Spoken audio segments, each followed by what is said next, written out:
The good news is that growth at 6.6% was in line with expectations, and that is a very healthy rate of growth by anyone's standards. But as you say, it was the slowest rate of growth in 28 years. And I think crucially, that growth rate in the final quarter of 2018 at 6.4% suggests that the worst may be yet to come. Now, typically around this time of year, many factories are trying to complete orders before the Lunar New Year holidays. But reports are saying that in Guangzhou, which is the country's manufacturing hub, many factories have shut early ahead of the festivities. Some have suspended production lines and cut back on worker hours. And there are fears that some may not have jobs to come back to after the holidays.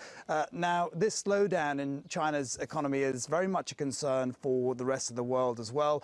Remember, China accounted for a third of global growth over the past decade. So any negativity that's felt here is likely to be felt elsewhere. And already Apple has forecasted that its sales are likely to slow significantly in 2019. And we've also seen a big slowdown in car sales, a big concern for automakers. And recently, Jaguar Land Rover reported that it had laid off some staff. So something does need to be done urgently to try and shore up the economy here.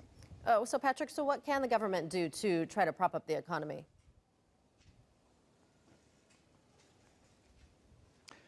Well, look, what is clear is that we aren't going to see the same sort of stimulus measures that we saw back in 2009 in the aftermath of the financial crisis, because the government simply doesn't want to add to its debt pile. It has already rolled out various measures, including some tax cuts and the slashing of some import duties. It's also sped up some key infrastructure projects, but analysts are saying that it will take some time for the effects to kick in, and that things are likely to get worse before they get better. Some are even predicting that the economy could slow to 6.3% in 2019. Now, we're likely to see more measures rolled out in March when the government meets for the annual parliamentary sessions. But what is perhaps more important is that there is some sort of breakthrough in these trade negotiations between Beijing and Washington, because that is ultimately what will give confidence in the economy.